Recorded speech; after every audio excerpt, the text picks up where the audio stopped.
YouTubers out there in YouTube land around the world, around the country. I'm going to wait a while and see if anybody chimes in here. So if you come on, say hi, say who you are. I'm going to do a live stream once a week, so I think I'm going to do it probably Sunday nights. Decent time to do it for me. If a couple of 3 people say Friday's better, I'll do it Friday. But let me know, chime in, give me your opinion for you. Anyway, other than that, I'm going to wait for a few minutes and see if anybody comes on, so we can have some, talk back and forth, discuss. What I'd like to do is have a little bit of discussion. If you have a question about the book, that I'm reading. I'm not saying it's my book. It's a book I'm reading.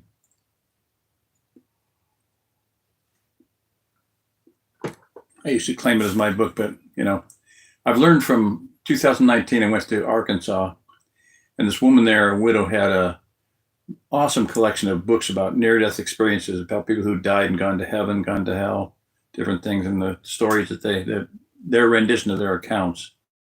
And one thing that was interesting to me was that it was in one of the accounts, it said that every book on earth is in heaven, but they're perfect. So I thought it was very impressive to me, because I've always felt like I had this thing about going to my library is so big, it's like 40,000 volumes, supposedly. I'd like to read them. Now, knowing that there's copies of those in heaven is really cool. But I had this thing in the back of my mind that, hey, if I live to be to the millennium, maybe I'll have 1,000 years to read all my books I'd like to read, all the books I'd like to read. So that'd really be cool. So that's one of my bucket list things, not bucket list, but post bucket list, Anyway, my 1,000-year bucket list. So I can read all the stuff I want to read. Yeah, I'm a bookworm. So yeah, I'm only book smart. I understand I'm an idiot in a lot of ways, a lot of practical ways. And I realized that early on in my marriage, because before we ever got married, I sat my wife down in my parents' basement, and I said, look, if we're thinking about getting married, but if we're thinking about getting married, you got to understand something. I'm weird. I'm really different. Oh yeah, fine, whatever. And I said, no, you're not understanding me. And about 20 or 30 times, I repeated it in different words, different phraseology. I said, look, I'm different. There's something wrong with me. I don't know what it is. I don't know what it is, but there's something. I'm different. You've never met anybody else like me. Oh yeah, okay, fine, whatever, And I've asked her since then, if she remembers that talk, and she says no. Had no recollection of it whatsoever. Didn't care. Just was interested in getting married and, getting out of her parents' house. So nothing else mattered at the time. Well, it mattered later. So anyway, my point is this, that I am book smart. That's about it. I'm not practical. I'm not tactical. And I realized that, about 2 or 3 years into the marriage or something. I've been doing a lot of reading on strategic military history. And I realized that I was very strategic oriented, very, high level stuff, and not practical at all. Not too practical. I've done a lot of practical things in my life. How many people do you know that have bought and sold 4 semi-loads of sea salt, 200,000 pounds of sea salt? That's pretty practical. It helped a lot of people out. So I've done that. I've done some practical things, but not a lot of them. I'm not practically oriented, not tactical. I'm not even really that strategic, but I'm more strategic than most people. So I'm weird. I'm just weird. I'm different. There's a reason for that. I don't know why. God put it into my makeup, my DNA, my brain, the way I'm wired mentally. That's just the way I'm at. And I want to know how's the sound. Like I'm using a headset. I'll take it off if it's not that good. How's the sound? Jess, hi. Getty Ann, hi. Give me a sound check, guys. All right. Flat Earth Andy, hey, how you doing, buddy? How's the sound? Is it okay? All good? Sounds okay? Okay, good.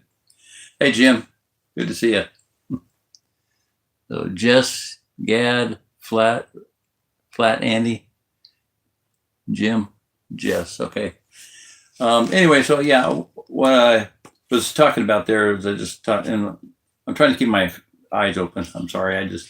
I'm reading off the script of my mind, I'm very mental. I'm very, ethereal, I don't know, whatever word you want to call it. Crazy. I have a good imagination. Let's put it that way. And that's one thing we'll talk about quite often is imagination. We are created in the image of God, and that word means, the word image means to go into the office of and do the work of. We're supposed to be like our Father. Or what did Father God do? Created. He's a very creative God, very, very original. So be original in your thinking, be original in your mind. And that means using your mind, not somebody else's mind. Don't think through life with somebody else's brains, with the brains you were taught in grade school. In first grade, second grade, third grade, you were told certain things that are not true. And you're told things that are unbiblical, incorrect. Evolution is true. I thought evolution was true. I grew up like a very scientific mindset. I thought I wanted to be like, Albert Einstein reincarnated, I loved Carl Sagan. I worshiped, I was very scientific, let's put it that way. I loved science and science fiction and all that stuff. So anyway, my point is that, we need to think with our own brains. We need to force ourselves to think with our own brains. That means sometimes thinking outside the box. Being outside the box, meaning think in a way that is different from what everybody thinks. Thinking in a manner that is unconventional. And I think it's going to be very necessary. I think it's going to be a key to survival, in my opinion. Everybody else is doing this. Is that the right way to do it? Not necessarily. Just because everybody else is doing it doesn't mean it's the right way to do it. Just pat out of the way. Okay, so just because everybody else is running off the cliff doesn't mean that you have to go run off the cliff.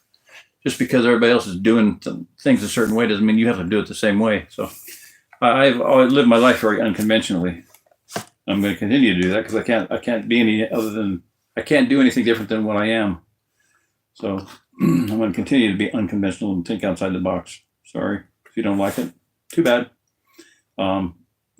So what I'm going to do today, the next section in the book, is to read my poem. And that's all I'm going to plan on doing other than talking with you all. Because if you have any questions now, this would be a good time for them. Okay. Now I implied that. I said once a week I want to be live and actually have a discussion, live stream discussion. So if you have any questions about, what I've been talking about, anything you've heard me talk about over the years, or, send out messages on emails and studies. If you've read any of my stuff on any of the forums I was on, Alt Market or Prepared Society, things like that, let me know. But if you have any questions, holler. We're all crazy. No, yep, we're all crazy. We're supposed to be a peculiar people. We're supposed to be different.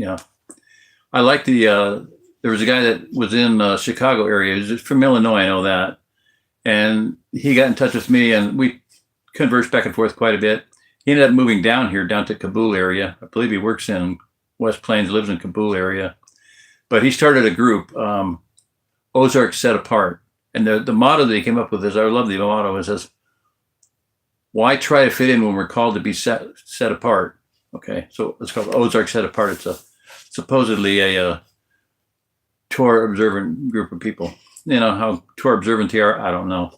Almost everybody I see this, I'm just going to make a comment here, and I'm not going to try to go into too much right now, but I hear people that are Torah observant, and then they break Torah all the time. I mean, they live in violation of Torah, in my opinion, in most cases, because they're doing things that are completely unbiblical, unprincipled, and wrong, And while just because they have two or three things they do right,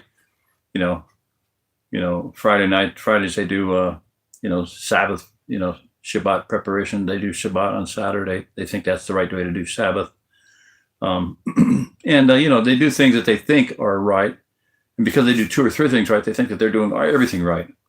Now, let me say this too. I'm going to make this point right now, and I'll make this point again in the future. But I was talking to a guy that was Torah observant, supposedly. And for quite a while, my family met every week on Saturday Sabbath. Saturnalia Sabbath. We're not supposed to name of opposing gods, but they say Saturday Sabbath. Well, sorry, Saturnalia is a false god. So anyway, why do you do that?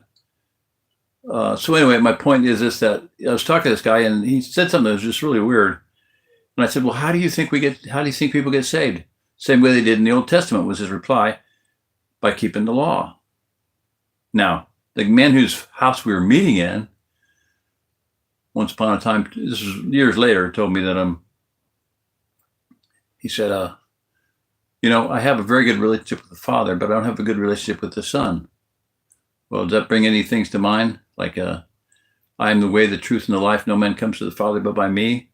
I don't have a relationship with the Son, but I have a good relationship with the Father. Well, how do you manage that when the way to the Father is through the Son? And again, years later, just him and me, nobody else was present at the time. But that same man said, "I've never looked into this born again thing. I don't know what that's all. I don't know. I have no idea what that's all about." Quote unquote, word for word.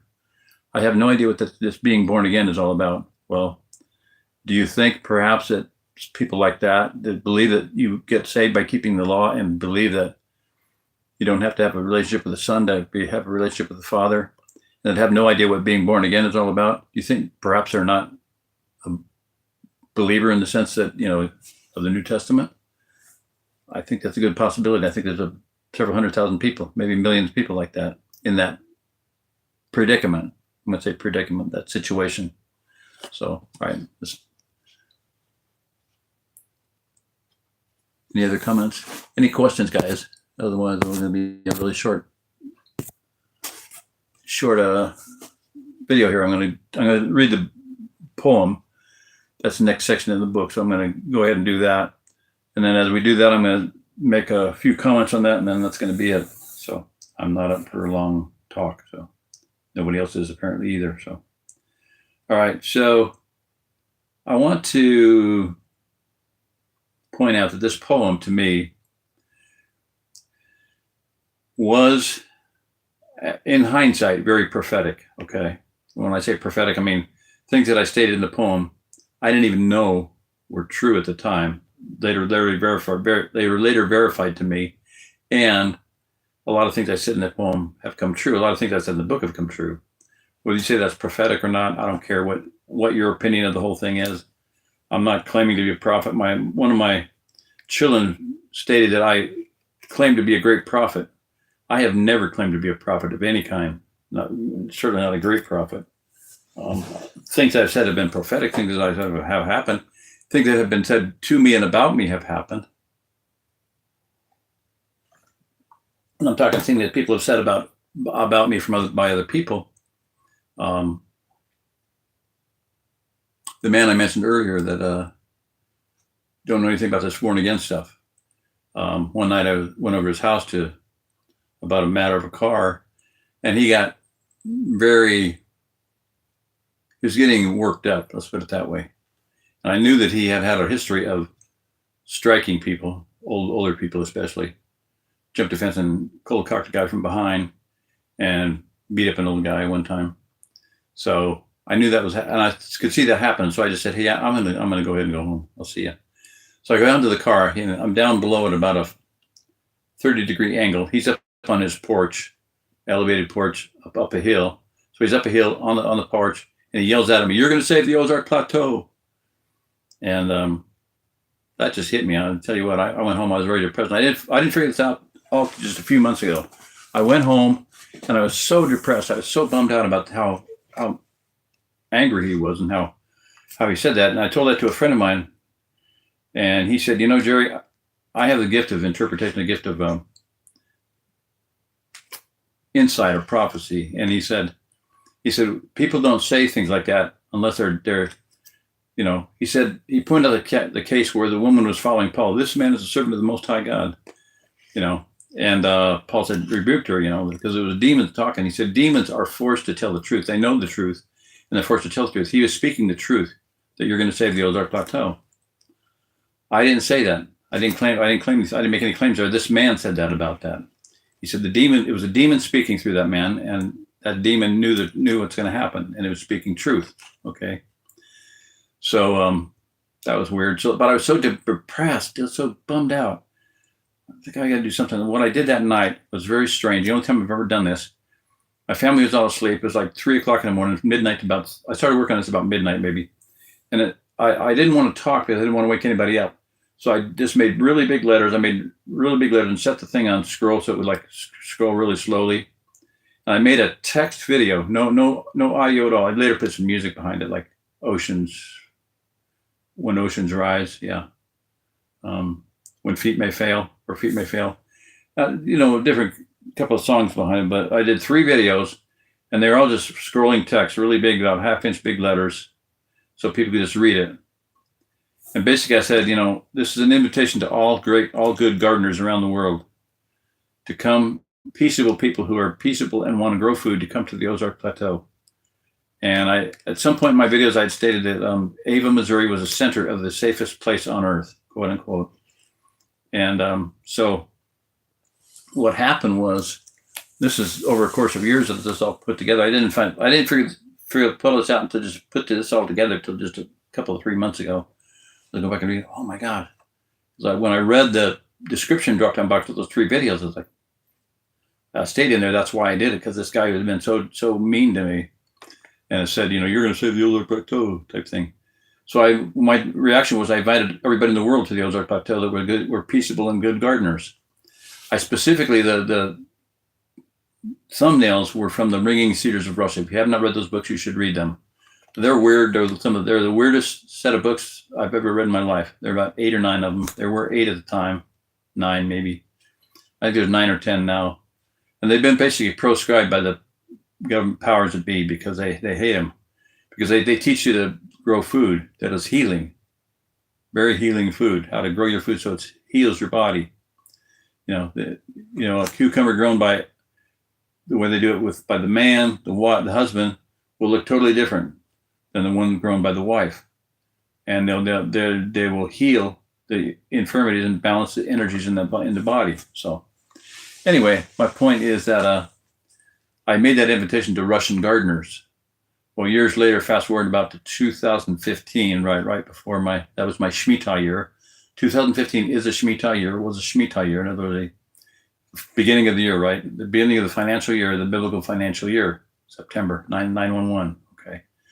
911, 2001, Shemitah year. The United States had not repented. We were judged financially, the collapse. My son and I were going to set up we were in Estes Park at the time. We were going to become fiber optics operators, installers. The man who owned the company, they paid cash under the table for every hour that you're gone, from the time you left your door to the time you got back home, 24 hours a day. He said, we're planning on going to Ring Seattle, New Seattle. He says, we go, you'll be paid 24 hours a day, 25, whatever it was, I think $25 an hour, until you get back home. He said, you'll both make about $30,000 to $40,000 a month. We didn't make a nickel, because 911 dropped the bottom out of the market, destroyed the fiber optics industry, put a big crimp in it, let's put it that way. 2008 was a dot-com collapse, another collapse. Shemitah year, didn't repent, judged, saw financial judgment. 2015, I don't know what happened in the United States, but it was some weird things happened worldwide. But in my life, I was Shemitah, or cut off, or set free by my business partner that I helped found the business, Tuning Element. The icon was mine, the name was mine, the technology was mine, it was all my, research, lifetime of research. And I'm not saying, I'm just saying it was, he cut me off, stole the research, and fired me. So, and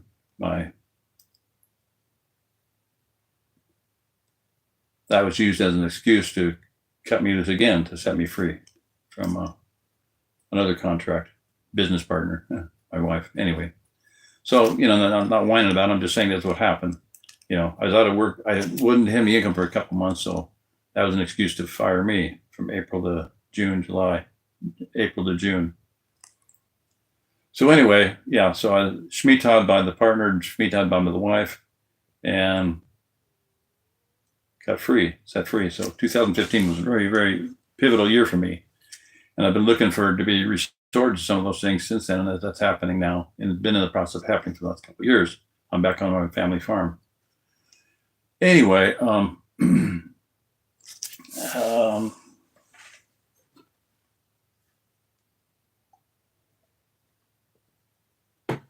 somebody should be secretary taking notes here. So, anybody got any questions? Yeah, that thus far.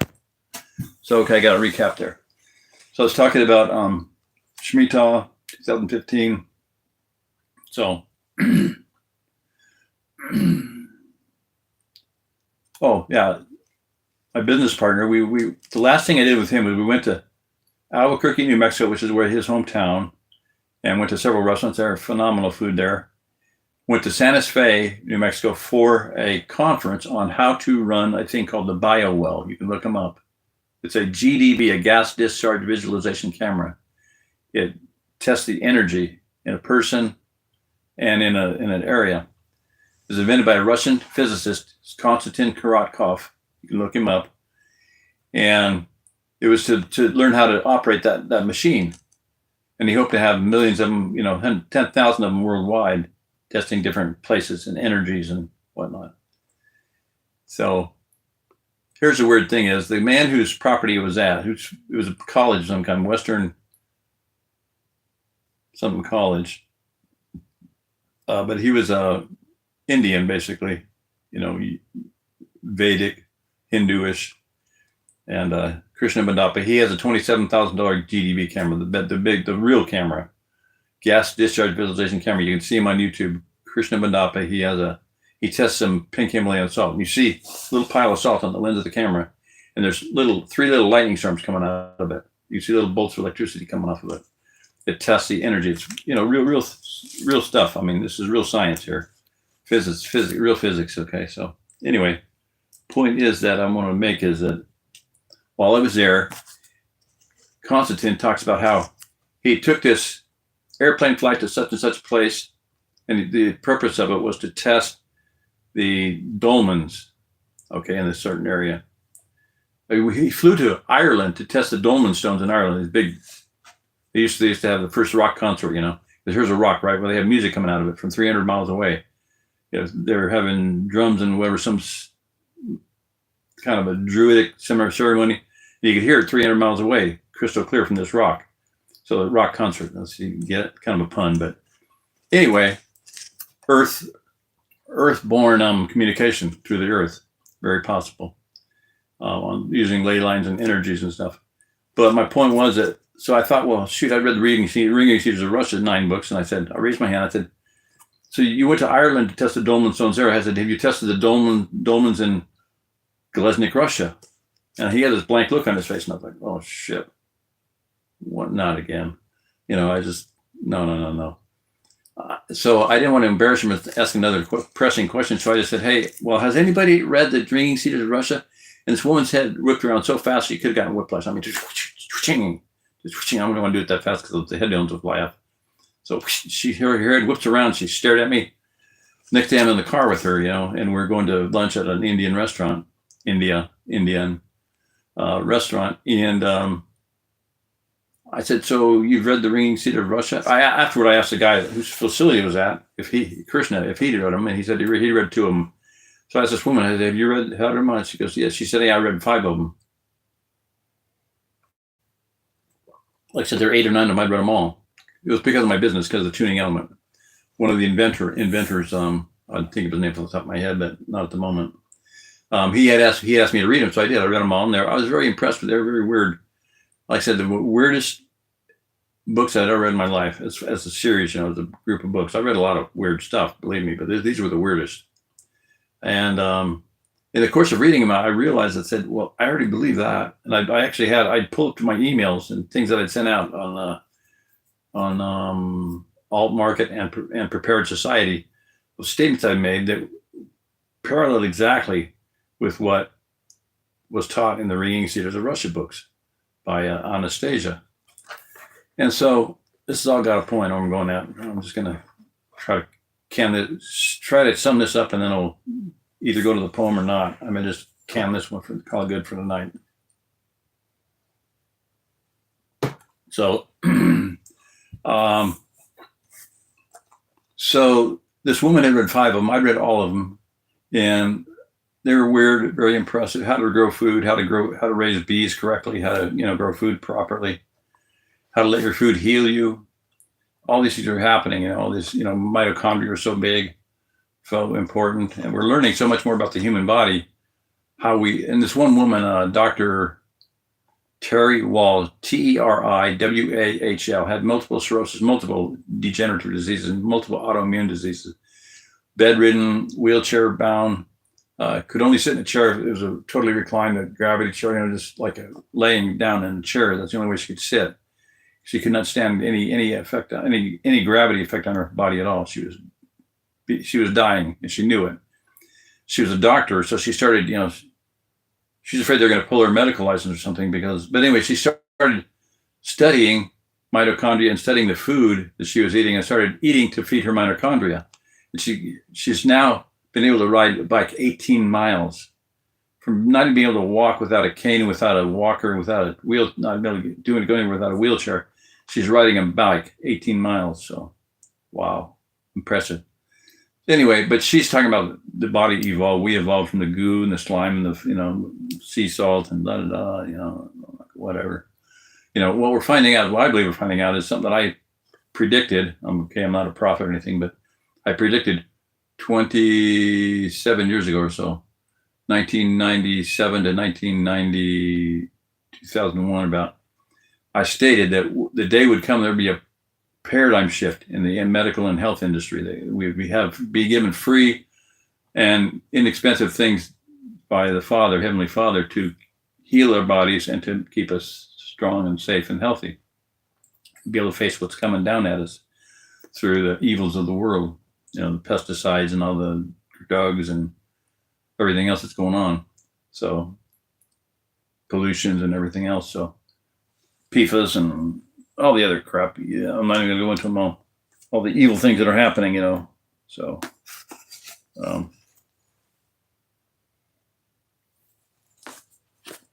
but I said that a paradigm shift would happen, and that there would be free and inexpensive ways to stay healthy. Colloidal silver is pretty damn cheap. Grounding is very cheap. Here, let me show you something here. Hopefully it works.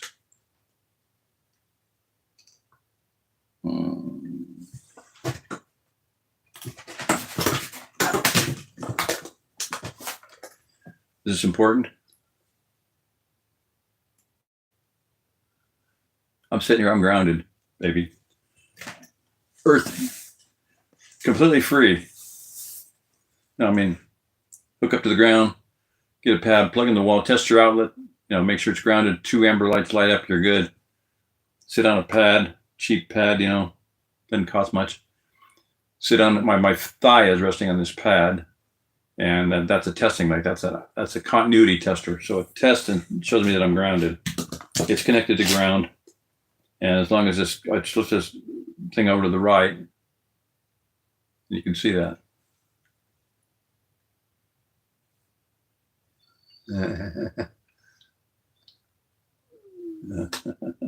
Okay. Stop playing around.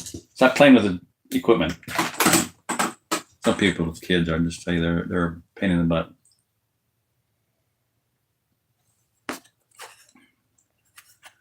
I used to go out with my kids and they'd say, "Dad, could you please not embarrass us again? Dad, could you please act your age this time?" I'm like, what's the fun in acting your age?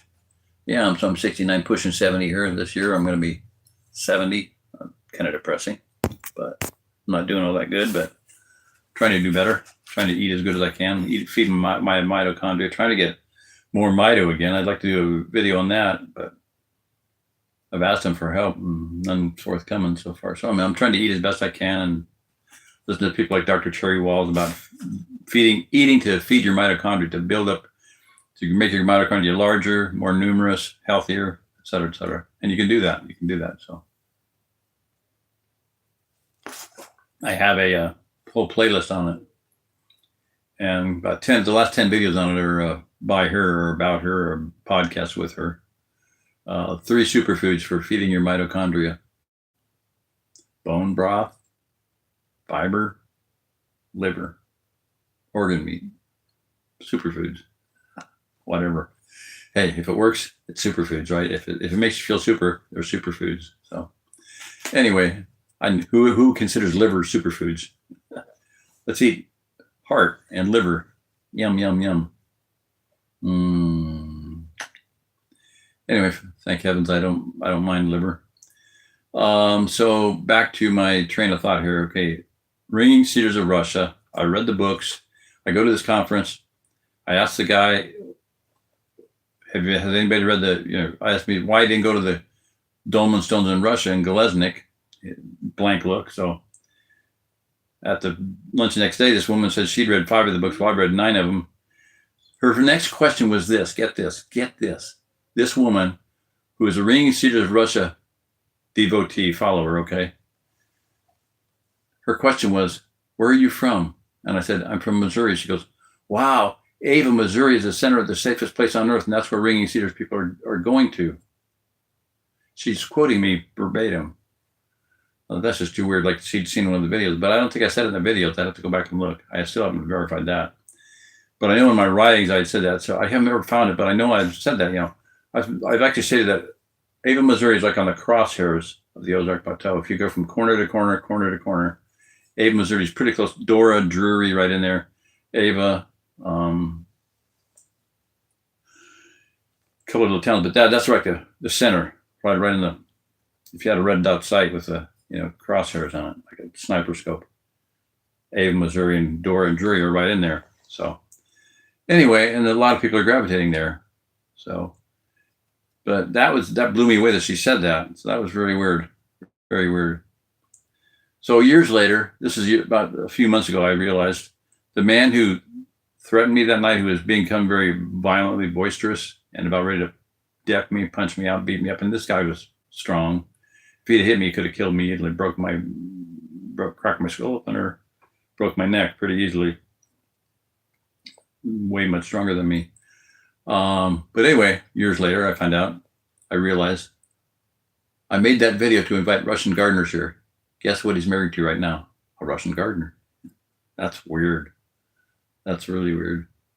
Because what happened was his wife died in a horrific car accident. Don't even mention that. Sorry. That's why I should not be live. Sorry. Very sad. In fact, I was the one that was there the night. I'm not there, but I was at a friend's house when it happened, and my friend said, "Hey, he needs to talk to you." He's sitting in the middle of the driveway, guy's driveway, circular driveway, sitting down on the ground. I went down there and I thought, this is weird. None of the kids are looking happy, and he's just sitting down there, just head on his chest, He said she didn't make it. I'm like, I thought he was joking. And I looked at the kids and I said, no, he's not joking.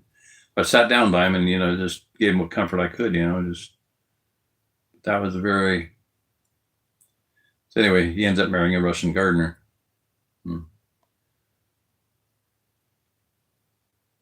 One other case I'll tell about,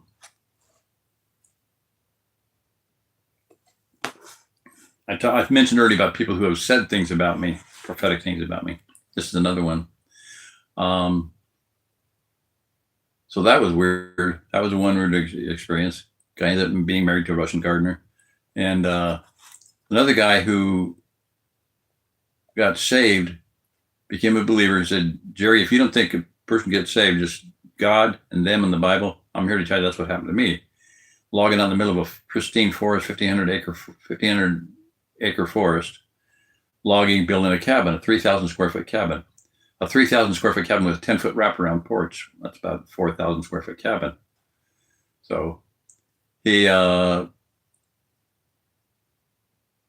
saved and started having really weird dreams, intense dreams. I mean, bizarre dreams. And about parts of the United States falling off in the ocean. I said, kid you not. And about an asteroid hitting out in the Atlantic Ocean. There's a gigantic tsunami coming in, wiping out the whole entire coastline. So, so he would tell people his dreams. He'd recount them next day because he'd wake up like soaked in sweat. Just so intense, so realistic that he would just wake up, just shaking and blood pumping and just sheets soaked in sweat. So he started telling people his dream, and they'd say, "Well, you're a nutcase. You belong in a straitjacket. You should be in a mental institution. You'd be in a mental ward." And he got tired of that, so he got an iPad, learned how to use it, charge it up and operate and everything, so he could find out if anybody else in the world was seeing the things that he was seeing. And he found me, and he said it took him 2 weeks to find me because he found me Arkhaven.org. No, Arkhaven, yeah, whatever it was.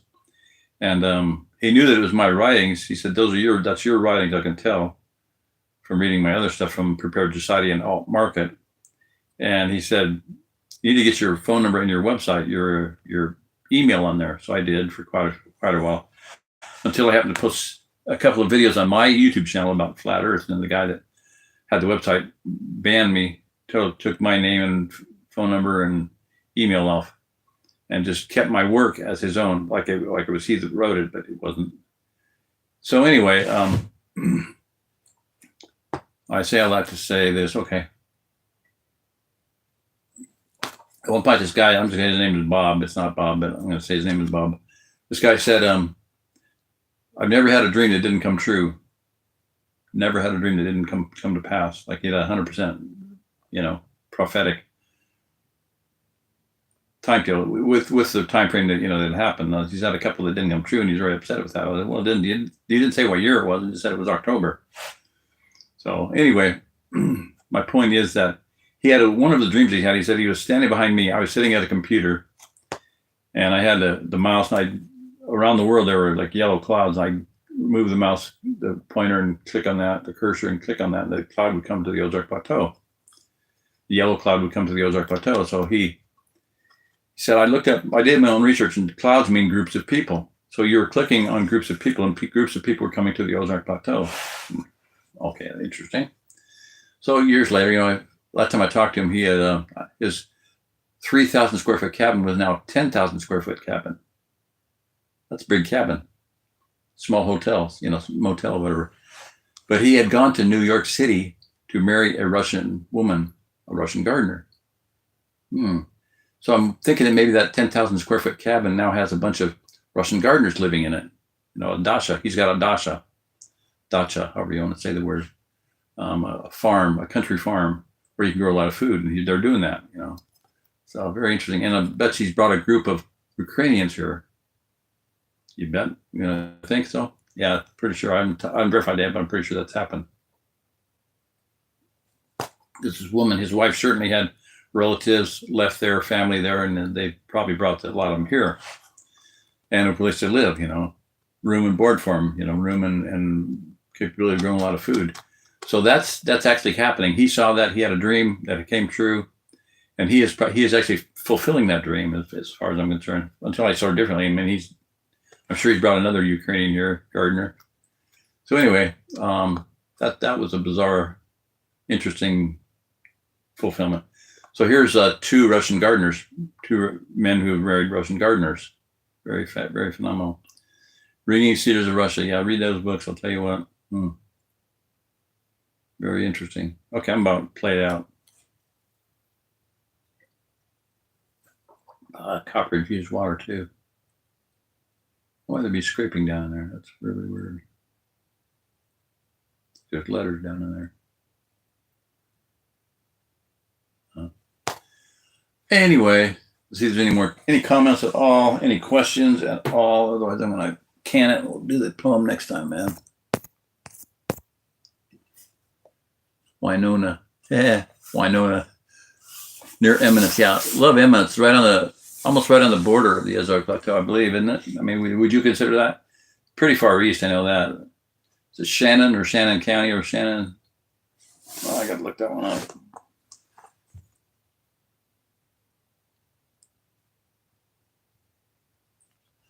And Jim, you the one that used solar? I don't think so. Maybe. All right, let's see here. Eminence.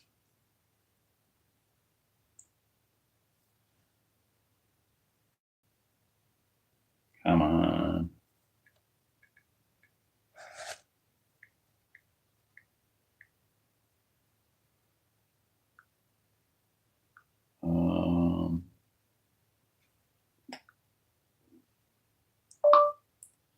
Eminence, Missouri County. What county is Eminence, Missouri in?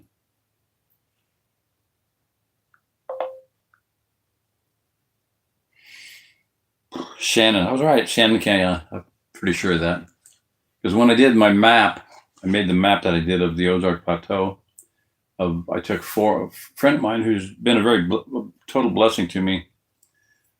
With her computer, printed off maps of Missouri, Arkansas, Kansas, and Oklahoma, four county maps of those 4 states, and I cut them on the lines and taped them together with tape.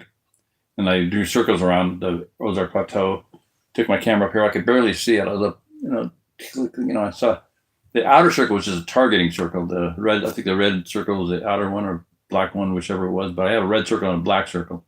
The outer circle was just for targeting, so I was stand up on something, so I could barely see the camera. It was about right here. So I took about 20 pictures or something.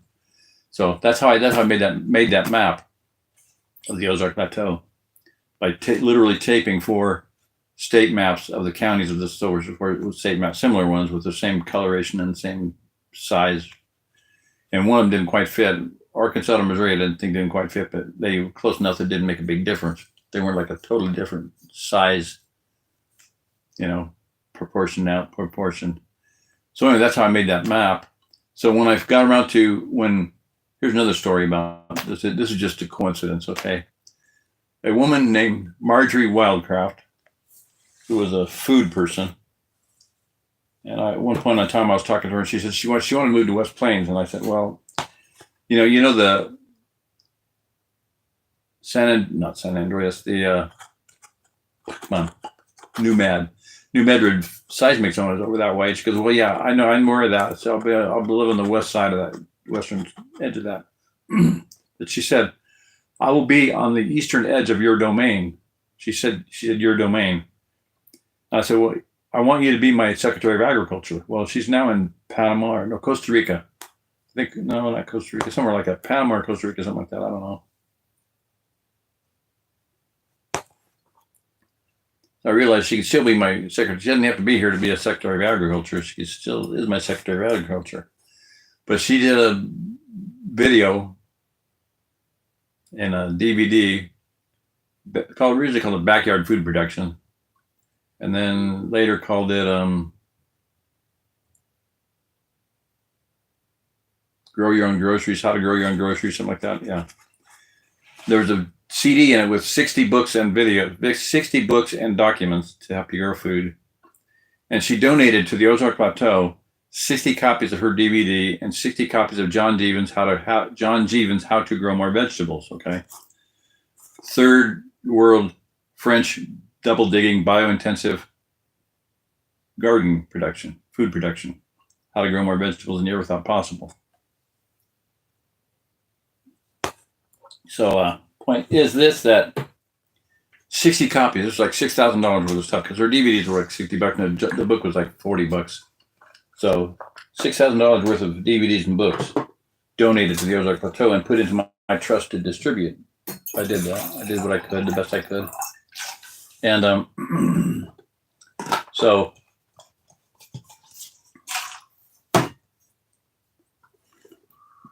because of that gift, I thought, well, I wonder how many counties there are in the Ozark, because Galen Chadwick, the founder of WellFed Neighbor Alliance, has always been talking about 17 counties. But Galen, there's more than that. There's a lot. We're not talking about 17 little bitty counties. We're talking about a large area. We're not talking about Missouri. We're talking about the Ozark Plateau. He was just worried about Missouri, keep feeding all the people in St. Louis. Well, that ain't never going to happen. That's never going to happen. Feeding all the people in Kansas City and St. Louis. Well, liberal mindset. Got to save everybody. Everybody's equal. Everybody's fair. Everybody's, all lives matter. Well, we got to feed everybody. We got to feed all the dogs and the cats and the ducks and the geese and everybody. Otherwise, we're not good people. Well, I'm here to tell you that ain't going to happen. So, anyway, how many counties are there? So I put a dot, and this is on one of the maps. I put a dot on Springfield, which is the center, roughly. And then that was 1, 2, 3, 4, 5, 6, 7, 8, 5, 10, 15, 20, 25, 30, 35, 40, 45, 50, 55. 60 counties. 60 counties. That's all are part of counties. Some of them were good, big chunks of 60 counties. She gave me 60 books and DVDs and books and DVDs and CDs. And that was why I did the map and why I ended up with 60. There's 60 counties, so very weird. Now, this woman was not, she's one of the most brilliant people I've ever met in my life, strategic thinking people I've ever met in my life. Her DVD is just one of the most phenomenally produced pieces of camera photography and presentation that you've ever seen in your life. How to Grow More Vegetables or Backyard Food Production, whatever, look it up, find it, get it. She's a master at everything she does. Her and her husband were both IT people. They were both commercial real estate developers. And so she had a lot of background, a lot of business things that, I never have or never will have. But anyway, very phenomenal woman. And that's why the map came about and why the 60 counties. I mean, just coincidentally happened to be 60 counties that I wanted to get the books and DVDs out to. Anyway, so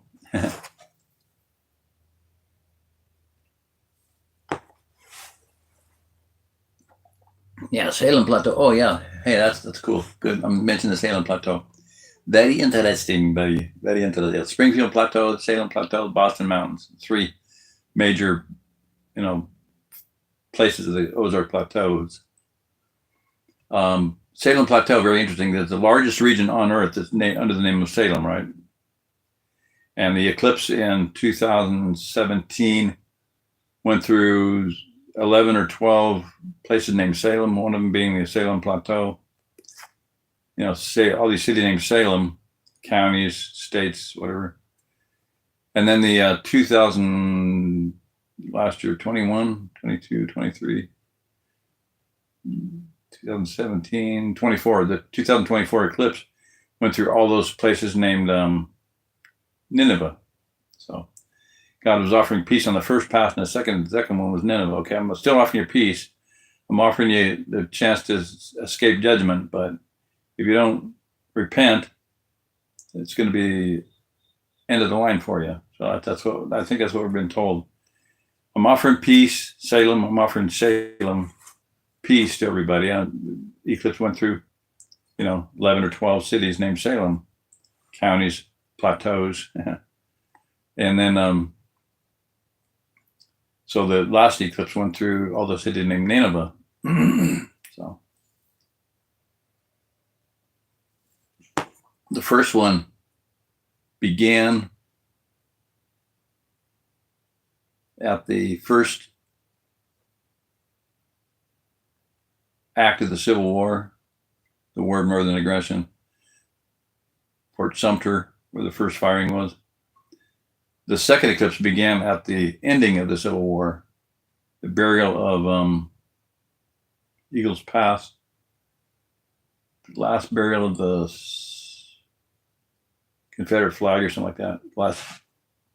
The end of the Confederacy was Eagles Pass, Texas. Yeah. So anyway, very weird, very weird. More weird things about those 2 eclipses than anybody will ever even imagine or come to understand. So Salem Plateau, yeah, very cool. So there's been signs in the heavens repeatedly. We need to take heed to those signs. Understand that life is going to change. It's going to change drastically, very drastically here very soon.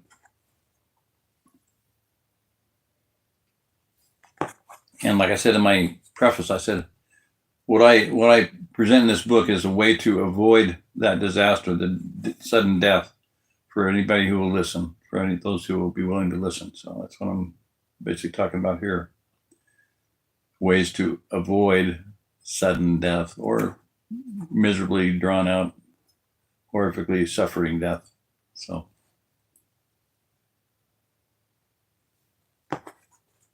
any other comments here?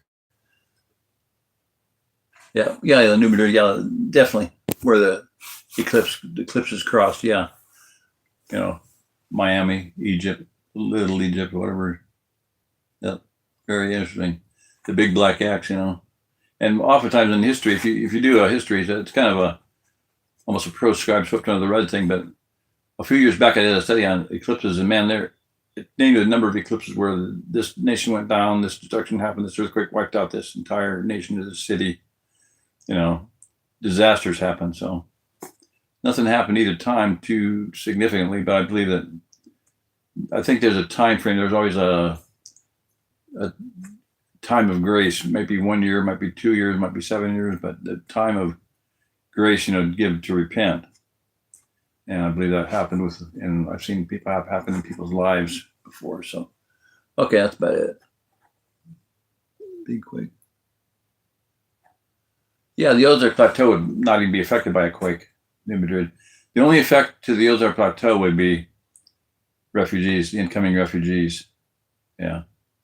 In my opinion, because a lot of the Springfield Plateau, that big part of the Ozark Plateau, like I said, is 3 different sections: the Boston Mountains, the Springfield Plateau, the Salem Plateau. But a great deal of the Springfield Plateau, which is the closest to that whole, is granite. It's solid. A lot of it's pretty solid rock. So there might be a smaller fault lines through here, but yeah, I don't think it would really affect it too much, other than incoming people to take care of.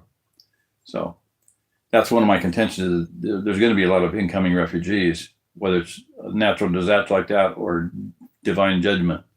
A lot of people are going to be coming in here, and they have been for years, for decades. I mean, God has told people to move here. One guy said that, like I went to sleep in Nebraska and woke up in Arkansas. I don't know how I got here. That happened so fast. I've gone through times when my head was just spinning. Things were happening so fast. Wow, what's going on?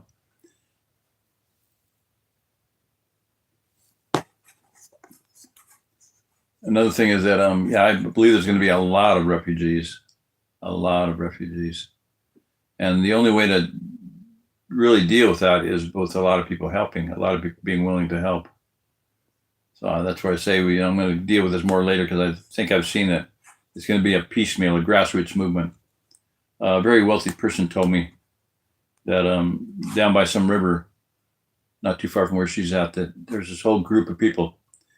They don't have driver's licenses, they don't have insurance, and the cops don't bother them because they're a peaceable bunch. They police themselves, they take care of themselves.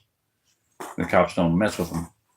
So, and I made the statement at that time. I said, that most of what's going to happen to helping people is going to be by those types of people, those grassroots. It's going to be a massive grassroots movement of millions upon millions of people, and that's been happening. I mean, a friend of mine, Bill and Shirley, told me that they knew a family in Arkansas. The father told this man to move there, this would have been 50 years ago. The entire time they knew him, there were 30 years. The guy moved there. They never had a well.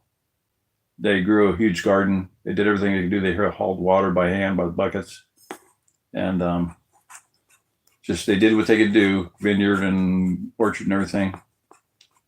And man never knew why he was told to move there. He just said, God told him to move to Arkansas, so he did. And they homesteaded. Well, another guy told me that they were placeholders, when Israel went into Canaan, what they were told, I'm not going to drive the inhabitants out all at once, because if I do, it'll be a mess. So I'm going to just drive them out a little at a time. And a lot of the people that were there, the original inhabitants, they were placeholders. They were keeping the place free of pests and animals. That's why you're not going to drive them out before you, because then the land will be overrun with predators and pestilence. But you don't want that to happen. So, but people that are on the land, they may not be a believer, that you may be inheriting what all the work they did over the 30 years, 40 years, whatever it was, prior to you arriving there. But that is God's plan, keep the land free of pests and pesticides and predators, bobcats and snakes and whatnot, possums, raccoons, whatever you want to consider predators or people. Keep it clean, keep it operative, keep it fruitful, and then you show up. Okay, you're going to live in a house you didn't build. You're going to drink water from a well you didn't dig, and that's stated in Scripture many times that will happen.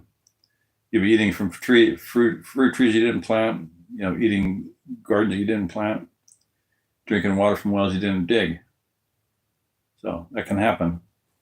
So that's why I say don't think you have to own the land to build an altar. Go out and build an altar. Okay. Find some land that you like, build an altar on it.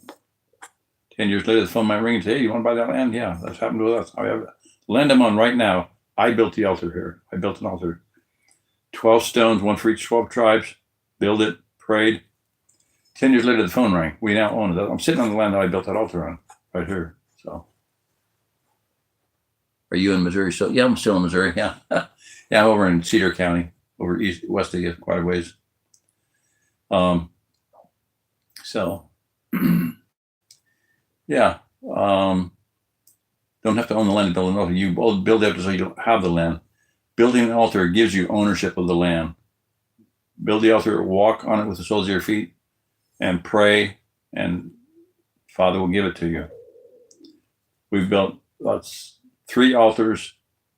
As a family, we built 3 altars, got 3 different contracts of land, and all 3 are paid for. We're given the ability to pay for them, all 3 of them. So they're all paid for. So,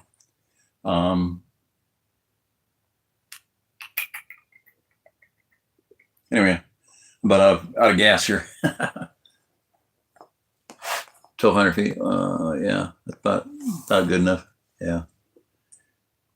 Get on the St. Francis Mountains, they're pretty rugged. Yeah, okay, I thought so. 19 and 60.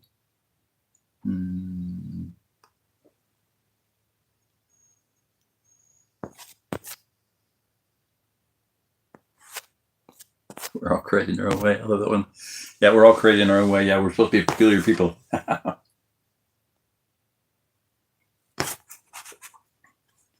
was a group of friends one time, and they said this woman down the street had sold everything, got out of debt, bought a tent. She was living in a tent, and her neighbors all thought she was crazy.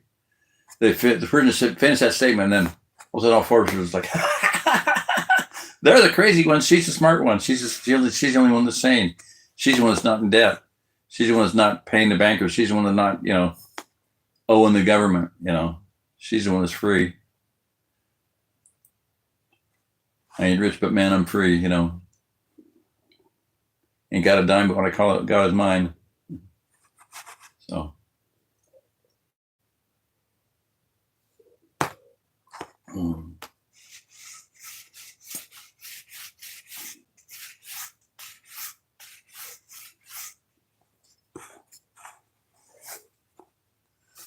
Is that an Amarillo by morning? Anyway.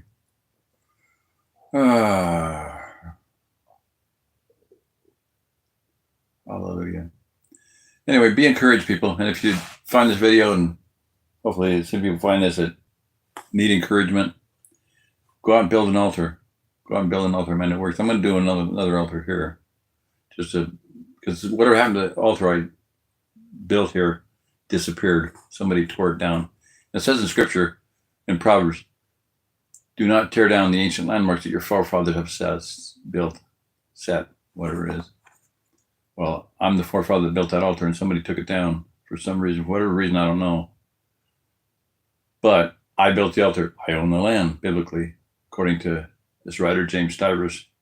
He says the county has nothing to do, the county clerk and recorder has nothing to do with ownership of land. Neither does paying the mortgage have anything to do with owning the land. The person that owns the land is the person that built the altar on the land. And I built the altar on this land. I own the land. So.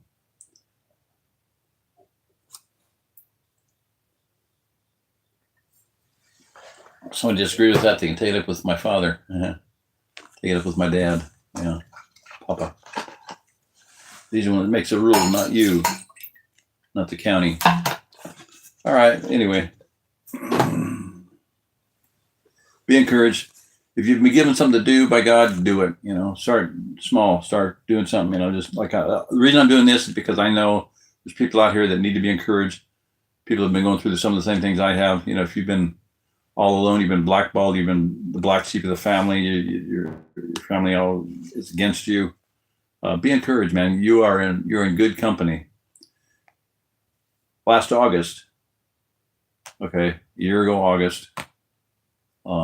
Hottest day, 105-degree day, and I've been pinging the 105 degrees up there at the ceiling. When it's 99 degrees out, 105 degrees at the ceiling. I was really concerned. I need some AC in here. So 105-degree day outside, 105 degrees. By the time I had air conditioning in, but somebody was coming over to visit me. I said, "Hey, can you bring me some eggs and maybe some water? Because I don't have any water." Didn't bring any water, didn't bring any eggs, didn't bring no food, no water. But a document for me to sign saying you're not allowed to do this, you're not allowed to do this, you're not allowed to leave the house, you're not allowed to go visit your sons, you're not allowed to do this, you're not allowed to do that. I'm like, wow, I'm in house arrest. No, you're not under house arrest. What the hell? I'm not allowed to go out of the house. You're not allowed to leave the house. That's house arrest. I'm in good company. Apostle Paul, John Bunyan, Samuel Rutherford, Alexander Peden, prophet of the Scottish Covenanters, prophet of the covenant. I'm in good company, real good company. I should start writing. So, anyway, house arrest, yeah. You know, I'm going to call it good. I'm rambling now. I don't need to do that too much. All right. Anybody else say anything? All right.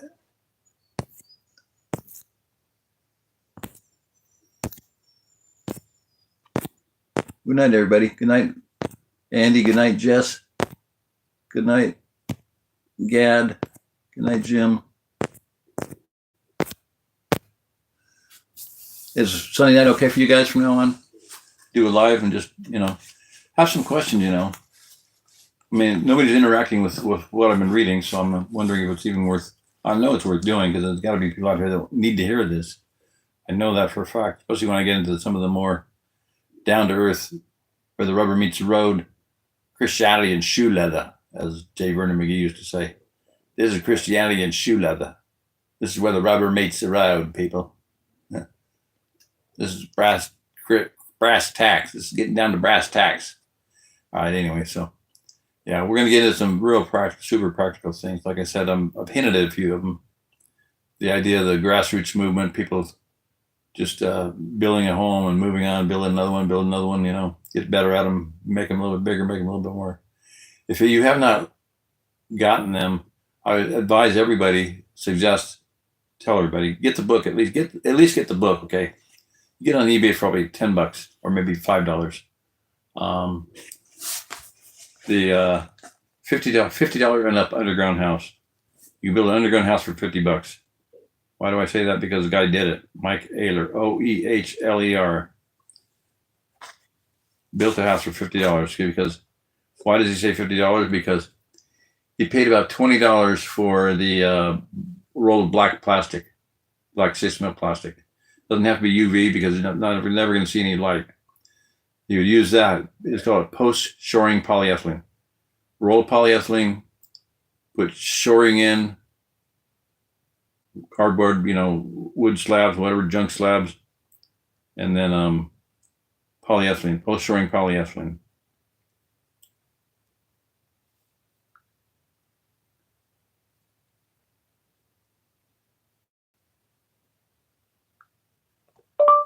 $50 and up underground house.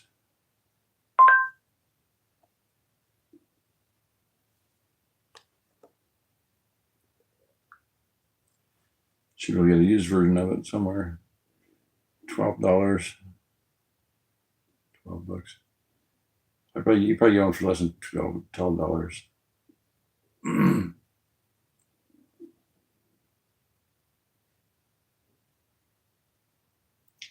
Anyway, get that book. Get his DVDs too. I mean, they should be available. Did a seminar many years ago at a Rainbow Gathering in.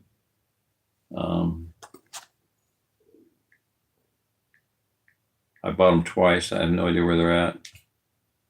Get those because they tell you how to do a underground house.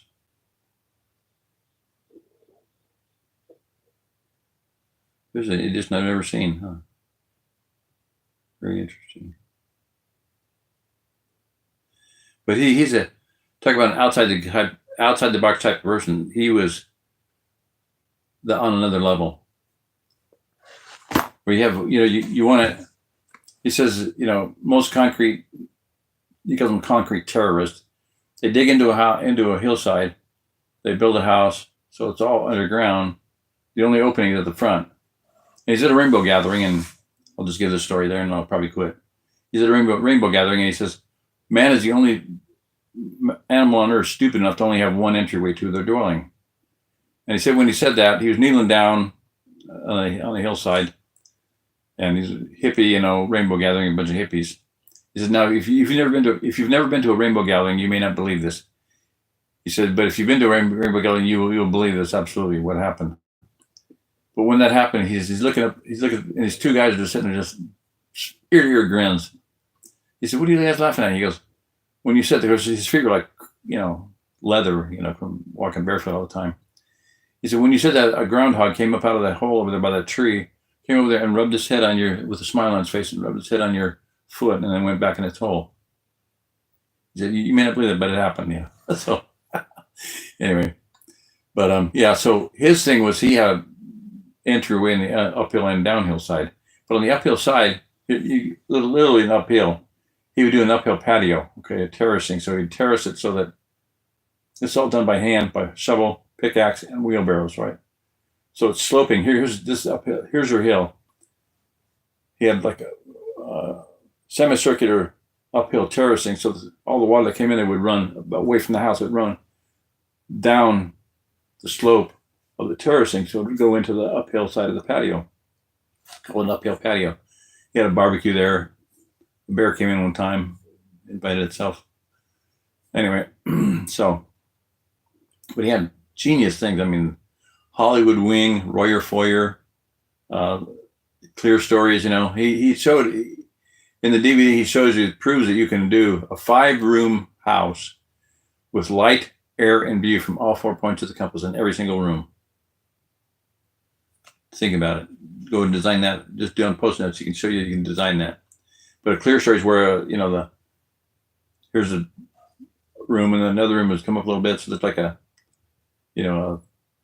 say 1 foot or 2 foot Clear Story, like a window. He hated skylights. He didn't like skylights at all. But you have a Hollywood Wing like that, or Royer Foyer. I don't know what that. So at a corner, you got this bringing light in from 2 different directions. Light going from that way, from 2 different directions. Each of those angled, light window frames from 2 different directions. So anyway, yeah, read the book, get the book, And another book I'm going to recommend and get is I already got it. I got to dig it up someday. Is Long-Term Wilderness Survival Guide by Dr. Nicole Appelian, and she teaches you how to build a super shelter, like a Morris Kokarski super shelter, how to build a 1-month home, and build a forever home. And they're all like, the forever home is like a dugout. You have a bed, you have a root cellar, you have a stove, kitchen area, whatever.